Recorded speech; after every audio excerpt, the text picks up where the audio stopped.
Magandang umaga mga bata at magandang araw sa ating lahat. Ang ating pag-aaralan ngayon ay sa asignaturang Araling Panlipunan. Uulitin ko, ang ating aaralin ngayong araw ay sa asignaturang Araling Panlipunan at ito ay ang Aralin 1, mga kasapi ng pamilya. Ulitin ko, ang ating pag-aaralan ngayong araw ay Aralin 1, mga kasapi ng pamilya.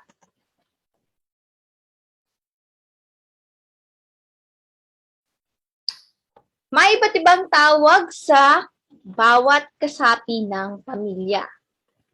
Kilalanin ang mga kasapi na bumubuo sa isang karaniwang pamilya.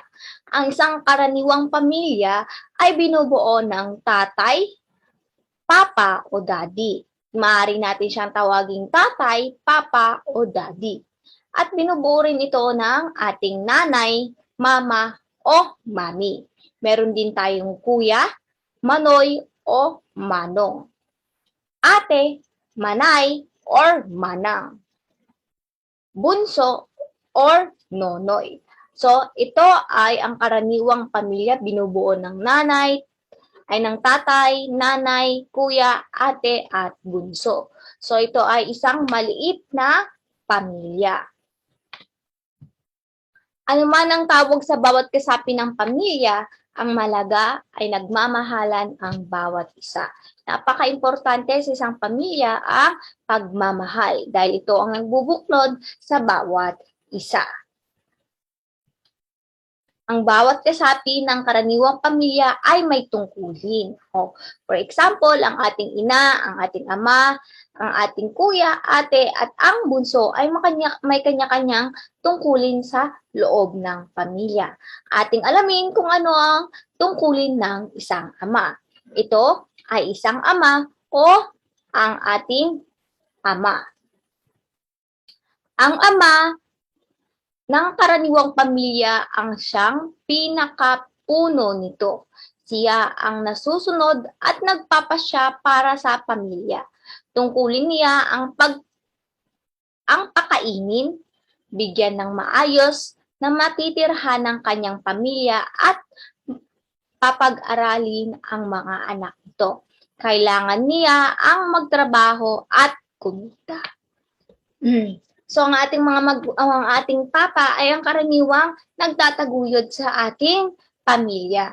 Ang ating ama ay maaaring magtrabaho sa opisina, sa pangisdaan, sa bukid at marami pang iba.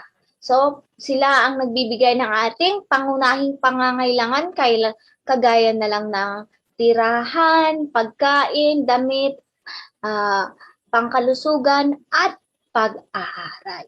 So ito yung mga karapatan mo bilang isang bata na tinataguyod at binibigay ng ating magulang at especially ng ating ama dahil siya ang ating haligi ng tahanan. Ang ama ay tinatawag na haligi ng tahanan. Tayo naman alamin kung ano ang tungkulin ng isang ina. Ang ina naman ng karaniwang pamilya ang namamahala sa bahay. Siya ang nag-aalaga ng mga bata, siya ang taga-ingat ng pera ng pamilya. So karaniwan sa ibang pamilya, ang ating mga ina ay nasa loob ng bahay para pangalagaan ang ating pamilya, lalong-lalo na ang mga anak. Ngunit mayroong mga magulang at may mga ina na nagtatrabaho rin sa opisina at sa iba pang ahensya o kumpanya o di kaya ay sa ibang factory para may taguyod ang ating pamilya para matulungan ang ating ama na may bigay ang mga pangangailangan natin sa pang-araw-araw. Okay. Ang ina ay siyang nag-aalaga sa atin. Napapansin niyo ba na sila ang nagluluto ng ating kinakain? Sila ang nagpe-prepare ng mga gagamitin natin sa pang-araw-araw. Sila ang naglalaban, naglilinis ng ating tahanan. Ngunit hindi lamang yan ang kaya nilang gawin. Marami pa silang kayang gawin para sa ating pamilya. Ang ating ina ay hindi lamang pangtahanan, ngunit kaya na rin nilang makipagsabayan sa ating ama upang itaguyod ang ating pamilya. Kayong mga bata, si ate at kuya ay meron ding tungkulin, kagaya na lamang. Hindi tungkulin ng mga anak na magtrabaho para mataguyod ang pangunahing pangangailangan ng pamilya. Ngunit, may ginagawa sila para makatulong sa pagtugon ng pangunahing pangangailangan nila. Mag-aaral sila ng mabuti, tumutulong sila sa mga gawaing bahay, hindi nila sinasayang ang paggamit ng tubig at kuryente. For example, okay, kayong mga bata, hindi nyo patungkulin ang magtrabaho para itaguyod ang ating pamilya. Ngunit sa loob ng ating bahay, meron tayong mga tungkulin para tulungan ang ating magulang at mapagaan ang kanilang mga trabaho sa loob ng tahanan. Kagaya na lamang ng simpleng pagwawalis o di kaya pagliligpit ng ating mga pinagkainan na kaya nang gawin ni ate at ni kuya. Ayan. Ang simpleng pagdidilig ng halaman sa ating bakuran ay isa ring pagtulong sa loob ng ating tahanan. At higit na makakatulong sa ating mga magulang ang pag-aaral ng mabuti. Dahil ito ang nais nilang ibigay sa atin, ang makapag-aral tayo ng mabuti. So, bilang isang responsableng bata, tayo ay mag-aaral na mabuti. At higit sa lahat, hindi nagsasayang sa paggamit ng tubig at kuryente ang mga batang ito. Dahil alam nila ang kahalagahan ng tubig at kuryente. Dahil ang mga bagay na ito ay binabayaran ng ating mga magulang. Okay, na ang ating mga kinukonsumo sa pang-araw-araw ay binabayaran ng ating mga magulang. Kaya itinatatak nila sa kanilang isip na tayo ay dapat magtipid at huwag magsasayang ng mga tubig, kuryente at iba pa, kagaya na lamang ng pagkain. So, iyon ang tungkulin ng ating mga ate at kuya at kagaya mong bata. Ang mga kasapi ng pamilya ay maaaring binubuo rin ng mga sumusunod. Sa ibang pamilya, magkakaiba tayo ng pamilya. Maaaring tayo ay malaki, maliit, at iba pa. Maaaring binubuo lang tayo ng mag-asawa, ang mama at papa kapag wala pa silang anak. Maaari rin naman binubuo lang tayo ng papa at anak. Ayan. Pero tinatawag pa rin silang pamilya. Ayan. Maaari din na ang kasapi lang ng pamilya ay binubuo lamang ng ina at ng anak. Okay. At ang kasapi ng pamilya ay maaari ding binubuo ng lolo, lola, ama, ina, at mga anak. Okay. So, meron tayong tinatawag kasi na malaki at maliit na pamilya. So, ang ina at anak, ang kasapi ng pamilya na maaaring binubuo ng ama at anak, at ang mag-asawa ay kabilang sa maliit na pamilya.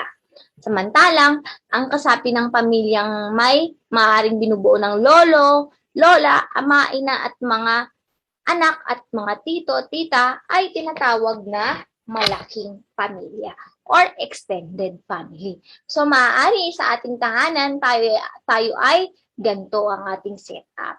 Pero, ito ay tinatawag pa rin pamilya. Ang mahalaga tayo ay nagmamahalan. Malaki man o maliit ang ating pamilya, ang mahalaga tayo ay nagmamahalan at may respeto sa bawat isa. So mga bata, lagi niyong tatandaan na tayo dapat ay nagmamahalan at nirerespeto ang bawat isa. Paano nga ba natin ipapakita sa ating mga magulang ang pagmamahal natin sa kanila? Paano nga ba? Okay. For example, sa mga simpleng gawain sa bahay, ang pagtatabi ng mga laruan pagkatapos nating maglaro ay isang paraan ng pagpapakita ng pagmamahal sa ating mga magulang dahil ito ay nakakatulong sa kanila. Ang pagmamano sa tuwing uuwi ang ating ama galing sa trabaho at ang paghalik sa ating ina kapag ito ay nagpapahinga upang maramdaman niya na siya ay espesyal. So doon natin pinapakita ang pagmamahal natin sa ating mga magulang. Ayan, sa ating pamilya. At lagi nating tatandaan na dapat natin silang igalang. Dito nagtatapos ang ating aralin, aralin 1, ang mga kasapi ng pamilya. Ang mga kasapi ng pamilya ay maaaring binubuo ng ama, ina, ate, kuya, at bunso. Ito ay kabilang sa maliit na pamilya. Kapag ito naman ay maaari din naman siyang binubuo lamang ng ama, anak. At maaari din naman siyang binubuo lang ng ina, anak. At maaari ding mag-asawa lamang. At kapag naman sa malaking pamilya, maaaring binubuo ito ng lolo, lola, papa, mama, at mga anak. Ayan, mga anak. Ito ay kabilang sa malaking pamilya. Lagi po nating tatandaan yan. At ang napaka-importante sa isang pamilya ay, ano na nga po ito, ang pagmamahal, respeto, at paggalang. Ito lamang ang ating pag-aaralan ngayon sa araw na ito. At huwag po nating kakalimutan na sagutan ang ating mga activities sa ating module. Magandang araw sa iyo at paalam!